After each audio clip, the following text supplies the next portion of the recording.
Merci pour l'expression, Madame Audrey Chicot. Je vous ai dit tout à l'heure, lorsque vous nous accueillez ici, que cette édition de Stratégie s'intéresse notamment à la formation des acteurs de l'économie camerounaise. Aujourd'hui, différents centres de formation se créent. Des experts naissent tous les jours pour coacher les travailleurs à être de bons professionnels et des managers excellents. Au Cameroun, il existe notamment l'Académie camerounaise de leadership qui, elle, a choisi de former des jeunes Camerounais en leur offrant donc une formation atypique à travers notamment des partages de connaissances avec des experts qui sont très recherchés. Quel est le profil de ces personnes qui forment aujourd'hui les jeunes au sein de l'Académie camerounaise de leadership? Pourquoi acceptent-ils et quel est le contenu de la formation?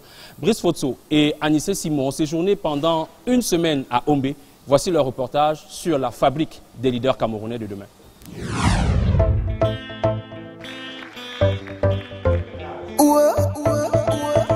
Une génération en quête de repères. Ici, la formation est adossée sur des méthodes innovantes, audacieuses et repensées au regard des mutations numériques et environnementales en cours sur le continent. Il faut faire émerger une classe nouvelle, une classe de leaders. Pour sa 6e édition au mois de septembre 2017, l'Académie camerounaise de leadership a une fois de plus tenu le pari de réunir 100 jeunes au centre Eneo de Hombé.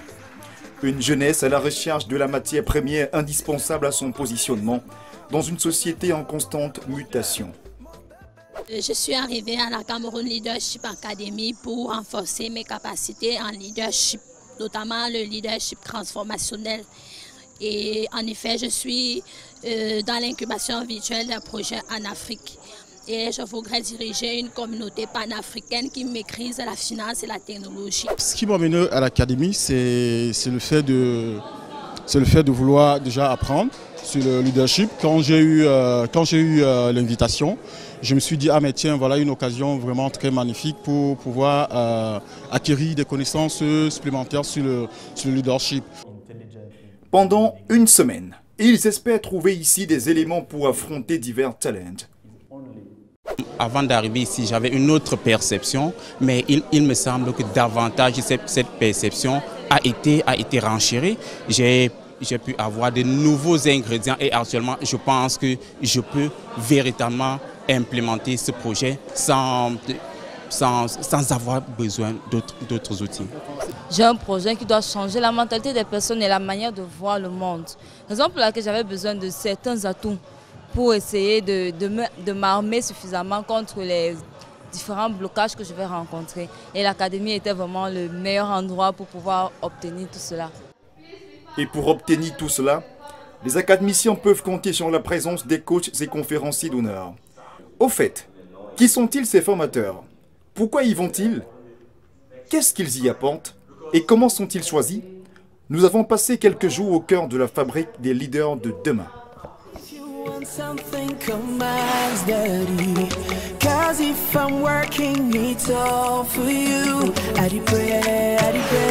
Vous savez, j'ai été invitée par M. Kwemen, qui est un ami de très longue date.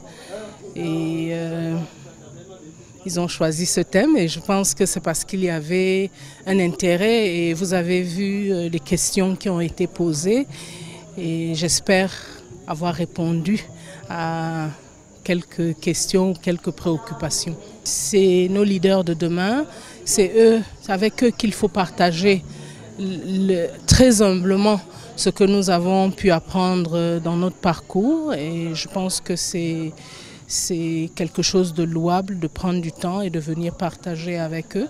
Qu'est-ce qu'il y a de plus précieux que de partager ce qu'on est, ce qu'on a avec les autres? C'est juste partager de ma petite expérience, de mes petites connaissances, donner à ceux qui n'en ont pas, à ceux qui en ont besoin. Ça leur permet aussi de grandir et de pouvoir ajouter cela à ce qu'ils ont déjà et pourquoi pas changer la vie des autres. Parce que tout ce que nous faisons devrait concourir au bien de ceux qui sont autour de nous. Et c'est en cela que notre leadership est marquant. Il est marquant lorsqu'il impacte les vies des gens de manière positive. Changer les vies, changer les habitudes qui sont nocives pour la société, changer les attitudes qui sont nuisibles pour l'humanité. Voilà ce qui nous fait marcher, voilà ce qui nous fait courir à travers le monde. On apprend tous les jours. Et quand je viens ici, c'est pour apprendre. Il y a des modules de formation, il y a des jeunes pétris de talent qui vont m'enseigner parce qu'à partir de demain, ou dès ce soir, je vais commencer à prendre les contacts, à être des amis. Nous devons être des amis, nous devons être plus forts et on ne peut être fort qu'ensemble. Donc pour moi, rester à Yaoundé et venir à Hombé, il n'y a pas... C'est une motivation interne, c'est une source d'inspiration et je sens que j'ai quelque chose à donner. Je sens qu'on m'attend, je sens qu'il faut que je fasse quelque chose. Et comme je sais que je dois faire quelque chose, je ne peux pas passer le temps à crier. Qu'est-ce que moi aussi je fais pour mes jeunes petits frères? Est-ce que je peux leur donner de l'espoir? Je pense que le message est passé. Déjà, le thème de cette année en dit long sur les ambitions affichées. Leadership et entrepreneuriat jeune, opportunités d'innovation dans le contexte de la transition numérique. Parmi les conférenciers, justement, quelques visages du numérique, à l'instar de Tchortil Mambé, promoteur de Djokou, célèbre moteur de recherche d'emploi. Il est l'une des têtes couronnées de la Silicon Mountain à Buea. Ce matin-là, le jeune Tchortil révèle les clés du succès de ce bassin de l'innovation technologique. Digital is the way forward for everybody, from farmers to taxi drivers. Now, taxi drivers in the US make more money with an app than going on the street. You know, it's even to carpenters, they can make their woodworks and sell through digital, through WhatsApp, through a website. You know, digital is the future for everybody in this country. No matter what you're doing, digital can help you sell, or digital can help you become a better person in your career. Tchortil est également animé par ce désir de partager, d'inspirer et même d'impacter les académiciens. I came here today to share them what are the key success factors and what's leading Silicon Mountain to get the name and also the success it's seeing today. So we talk about skills. People in Silicon Mountain work a lot to get skills, work hard every day to get skills. We talk about being determined, being ambitious, be ready to work hard, work 15-hour days, you know, being focused. Being ready to work in partnership with other people, and these are the success that can lead any entrepreneur to really get to the height they want to get to.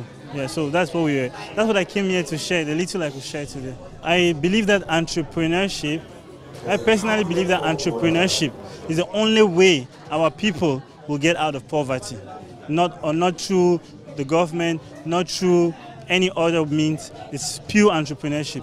We work hard, we create jobs for ourselves, we create jobs for our communities, we help ensure people go to school, learn so that they can come and work for us or join companies we are building. So I am here because I believe a lot in entrepreneurship and what the role it has to play in our country today and in the future, especially digital too in the entrepreneurship sector. So being here, I'm very humble, very happy to share knowledge. So if we can have everybody here become an entrepreneur, my goal will be achieved. Un autre prototype de l'innovation dans la bonne fourchette des intervenants, c'est Artusan, l'inventeur du CardioPad. Le patron de Highmore Medical Equipment a répondu présent à l'invitation pour des moments de partage autour de son invention et du chemin parcouru. On peut commencer à développer des solutions avec des moyens modestes et arriver à un moment où cette solution se développe et donc qu'on puisse vraiment être plus efficace. J'ai essayé d'exposer aux jeunes tout à l'heure, leur présenter déjà mon parcours. Qu'est-ce que j'ai fait? Comment je suis quitté déjà du CardioPad vers l'entreprise Highmore Medical et l'entreprise Highmore Medical vers les programmes de santé accessibles aujourd'hui pour plusieurs patients dans plusieurs hôpitaux. Donc l'objectif était de montrer tout le processus entrepreneurial qui tend du problème à l'idée, de l'idée au produit et du produit à l'entreprise, afin de faire comprendre aux gens que voilà, chacun peut innover dans son secteur, dans sa spécialité. Il suffit d'abord d'avoir une idée, de prendre le temps, d'être patient et surtout d'être assez humble et modeste pour se remettre en question à chaque fois, parce que c'est l'humilité qui va nous permettre de nous améliorer et d'améliorer également les solutions que nous proposons. Comme les autres formateurs, il a accepté de venir bénévolement booster les académiciens. Donc ce qui me motive, c'est d'abord mon envie de contribuer à la consolidation et au développement de la jeunesse de mon pays, mais surtout de notre continent, pour faire comprendre aux gens que c'est possible d'entreprendre, de résoudre des problèmes et d'évoluer tant sur le plan humain que sur le plan intellectuel et économique dans notre pays. Lorsque vous avez reçu, vous devez également apporter. Et quand vous apportez, vous devez le faire sur le plan des solutions, mais également sur le plan pédagogique, en amenant les autres à développer également des solutions. Parce que nous ne pouvons pas tout faire seuls. Chacun va devoir contribuer pour que notre pays, que notre continent puisse se développer. Donc c'est très important de partager l'expérience qu'on a avec la jeune génération de Camerounais et d'entrepreneurs africains, afin qu'ensemble qu'on puisse se soutenir et être plus efficace pour ce processus de développement qui est vraiment très important pour notre continent.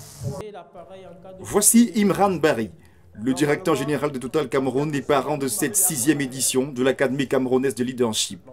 Avec lui, les académiciens ont carburé à la pompe des valeurs essentielles sur la route de la réussite. Je leur ai dit d'abord qu'il fallait avoir une raison d'être. Pour toute entreprise, la base c'est d'avoir une raison d'être. Si je ne suis pas là demain, qui ça dérange, à qui ça importe. Extrêmement important, ce qu'on appelle en anglais purpose. La deuxième chose que j'ai demandé à proposer à ces jeunes, c'est d'avoir l'esprit de sacrifice. Savoir sacrifier des choses pour d'autres plus importantes, savoir mettre les intérêts du groupe avant les intérêts individuels. Et la troisième chose, c'est la résilience, c'est savoir que l'échec, il est au bout et qu'on peut tout à fait surmonter l'échec. Et comme disait Thomas Edison, que le succès, c'est 1% de génie, d'inspiration et 99% de transpiration. Dans le grand réservoir de la transition numérique, Imran Bari voit une opportunité pour aller encore plus vite. Il croit au potentiel des jeunes.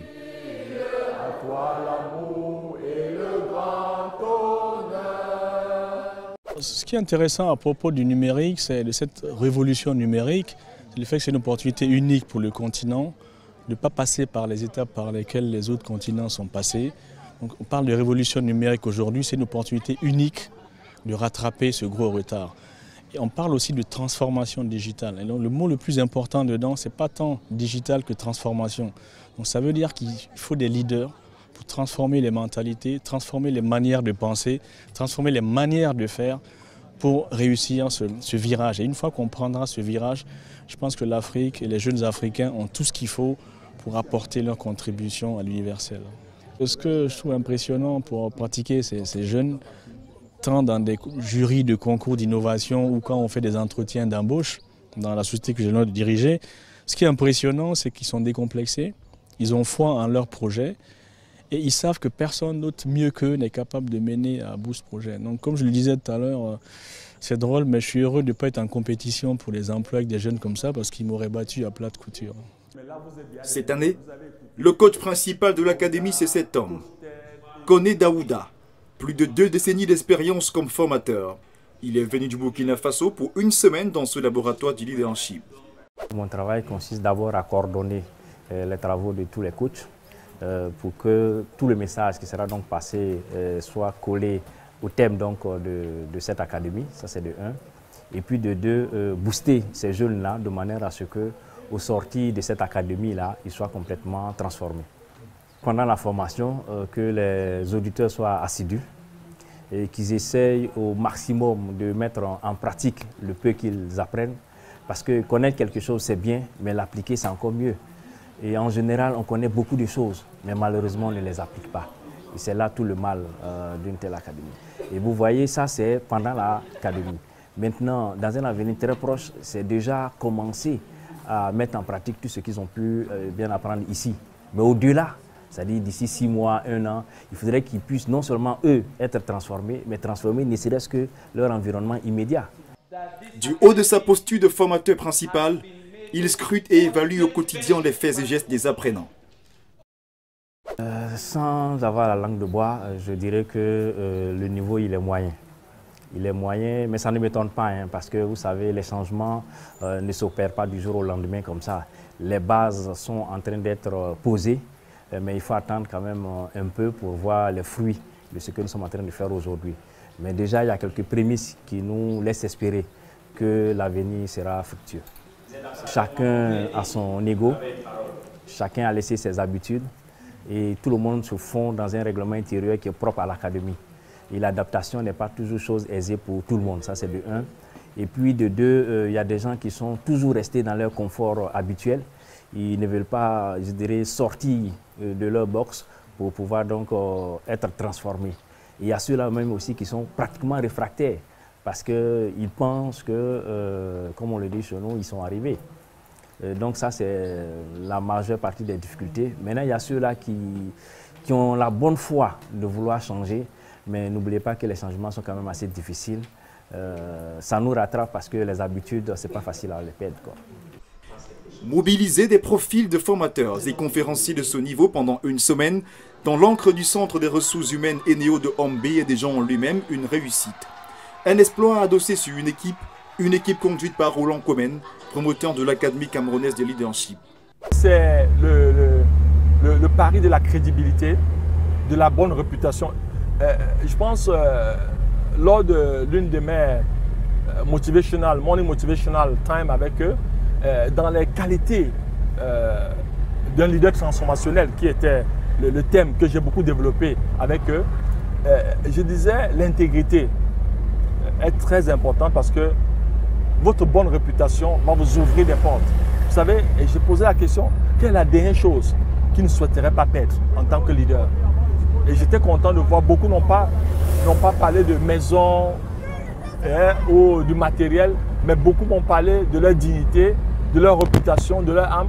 Donc pour dire que la réputation et la crédibilité des organisateurs, du cabinet Go Ahead et de la Fondation panafricaine pour le leadership entrepreneurial qui a pris le relais de l'organisation de l'Académie désormais, je pense que la crédibilité et l'image de marque de ces institutions permettent que ces conférenciers acceptent d'une façon bénévole de s'associer à nous afin de contribuer à l'édification d'une Afrique meilleure. Une organisation bien huilée avec des tâches précises. Entre conférenciers et coachs, les missions sont complémentaires. C'est des témoignages, c'est des vécus.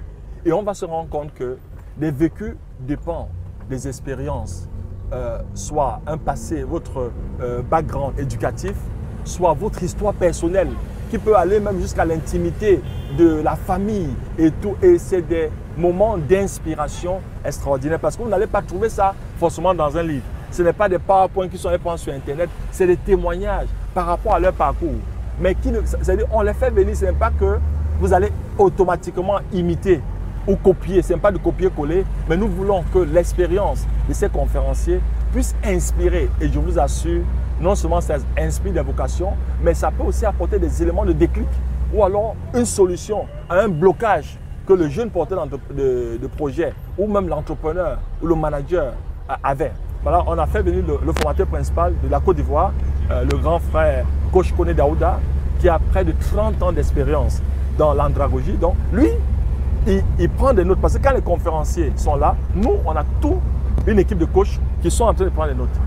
Et on va débriefer avec eux parce que le conférencier est parti.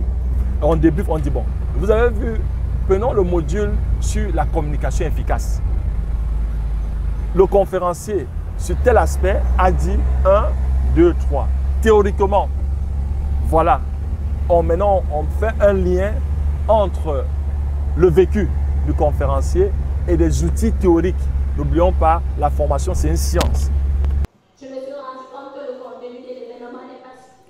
La thématique globale a naturellement influencé les choix des profils des intervenants. L'innovation digitale est en cours de téléchargement. Pour la première fois, on a des conférenciers qui sont essentiellement jeunes, qui ne sont pas les grands patrons d'entreprise, parce que par le passé, c'était les DG des grosses boîtes et aussi des chefs d'entreprise, des PME. Mais là, quand on parle de digital, je suis désolé, c'est essentiellement les jeunes. Donc tu as Tuzon, Churchill, Mambé, Candace, et même le parrain de cette édition, Imran Barry, le DG de Total, quand on sait que Total est dans une digitalisation extraordinaire et qu'ils ont vite compris que les prochains enjeux et les marchés et tout va se jouer, la guerre va se jouer au niveau du digital. Donc lui, il a expliqué. Eneo, qui est l'un de nos partenaires institutionnels, nous utilisons le site qui nous accorde, est aussi dans le Smart Eneo. Ça, c'est un processus qui est en marche depuis pratiquement 2 ans. Cette année, l'Académie est passée en live sur les plateformes Facebook, Twitter, WhatsApp. On a pu faire venir un développeur, un community manager et aussi un marketing developer, digital developer. Donc, on a vraiment mis les moyens et on a tout fait que pendant les formations et pendant la prise de parole des conférenciers, que les jeunes aient ces outils. Pourtant, traditionnellement, on sait que, et même pendant les autres académies, quand on était en salle, l'une des recommandations fortes en termes de principe pendant le séjour, c'était soit d'éteindre les téléphones, soit de les mettre en mode silencieux ou bien vibration. Mais là, on a encouragé ces participants, ces leaders, à s'autodiscipliner, à avoir tous ces outils et de pouvoir tweeter en plein. Donc ça fait qu'aujourd'hui, le profil du leader est un leader qui est multitask, qui doit avoir des capacités de se surpasser et qui doit avoir des capacités à faire plusieurs choses à la fois, mais en évitant la distraction. Entre agenda serré et difficulté à concilier les calendriers, Marie-Olivier Samo avoue tout de même la gymnastique à opérer pour tenir le pari. Généralement, ce sont des personnes très occupées, donc déjà pour trouver du temps, caler du temps pour pouvoir échanger avec eux, c'est pas facile. Et aussi, il y en a certains, à la dernière minute, ils ne peuvent plus. Du coup, nous sommes obligés d'agencer le programme par rapport à cela. L'académie est gratuite, donc tous les intervenants, tout se fait de façon bénévole. Et certains conférenciers, une fois qu'on les invite, ils savent que c'est de façon bénévole et tout. Ils ne sont pas très motivés à venir. Et à côté de ça aussi, il y en a qui désistent à la dernière minute, ce qui nous oblige à changer le programme et ça nous pénalise un peu. L'Académie camerounaise de leadership, c'est aussi et surtout ses coachs et conférenciers d'honneur.